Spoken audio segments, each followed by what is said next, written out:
everything is relational. The relationship that we have with ourselves, the relationship that we have with others, personally and professionally, the way that we are in relationship with our environment, with the world, with the globe, with the culture, with social media. It's all relationship. And I will hat tip my orientation to shamanism for this viewpoint. But the point is, it's universal. And so much of what I observe as odd or weird or difficult or challenging human behavior, it comes down to relationship, a weird dysfunction or an uneasiness in a relationship that slips sideways. And that is partly what led me to work with the body and what I call the psychosoma here in the Prestige. You can check us out. But this is the point, because let's say, for example, in business, you have a word of mouth business. By the way, I had this for a number of years. It was almost exclusively how I made my living, and it worked quite well.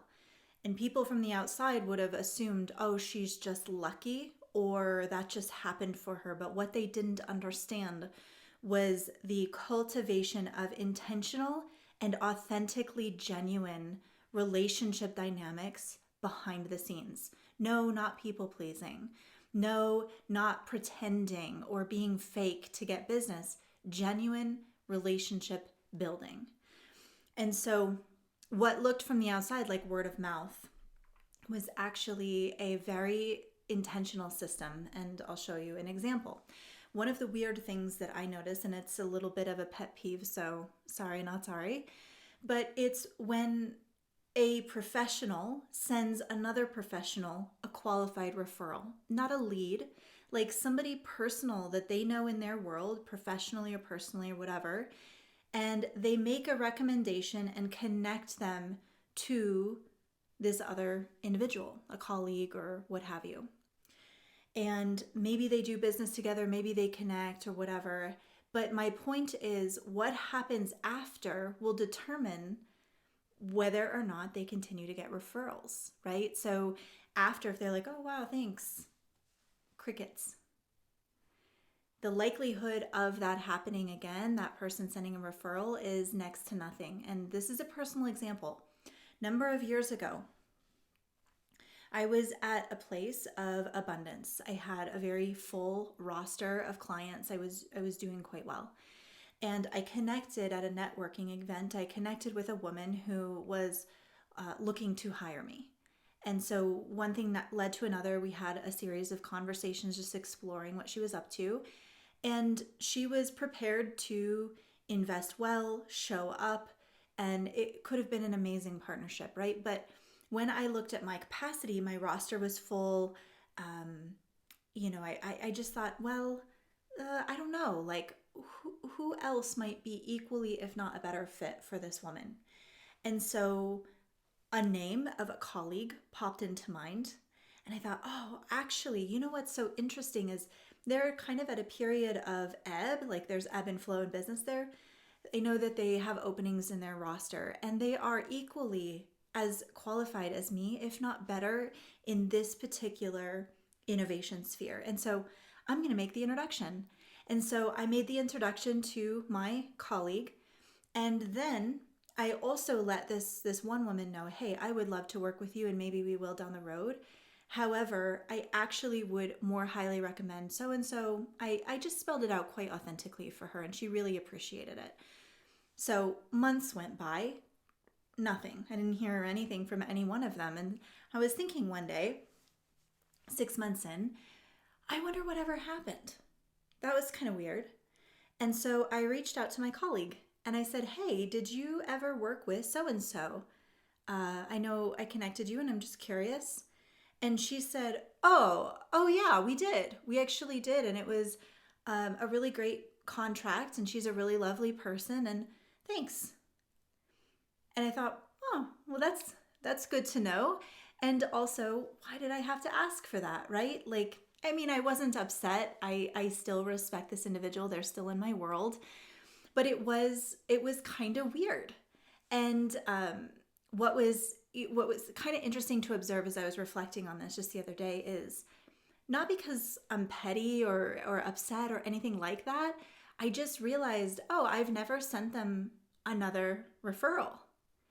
And it could have been because honestly, I didn't know whether they worked together or not. I didn't know what happened. Maybe it wasn't a good fit. Maybe they were a difficult client to deal with. I don't know. And so in that space of relational unknown, I unconsciously made the conclusion like, well, I don't think it matters one way or another.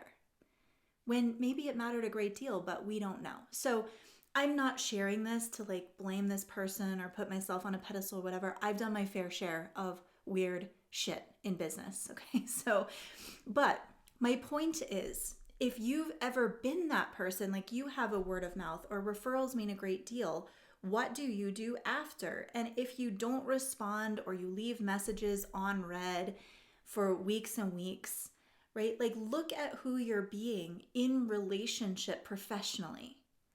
And how does that perhaps influence the outcomes, the results, the impact that you're having in your world? You can also do the same thing personally, where you leak boundaries or you make assumptions or just a lot of weird stuff that happens. And then don't even get me started on our relationship with ourselves. Okay, my point in all of this, and I'm going to land the plane here. All of this comes down to relationship and therefore our nervous system. It is held, the way that we interact with ourselves and others is held within our nervous systems. Weird, difficult feelings, uneasiness or unknown things that we don't know what to do with, challenge, perceived cost or risk. Like we are negotiating with our bodies all the time, whether or not we know it. Even receiving emails or a referral, now the unconscious pattern could be, oh, I have to do something with this, or oh, now I owe them, or another email to reply to, or I feel weird about my sales process, and so now I'm hesitating reaching back out. There can be a myriad of things, but the script and the narrative don't really matter that much. What really matters is, what is the body doing?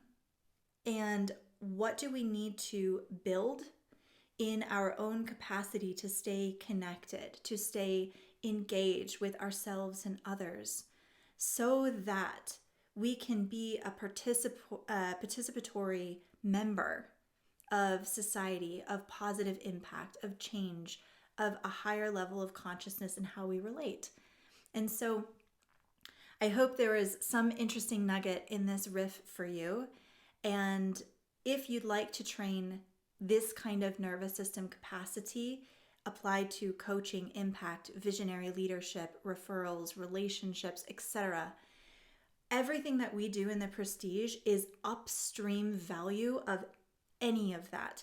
And so in a way, you'll have to experience the potency for yourself.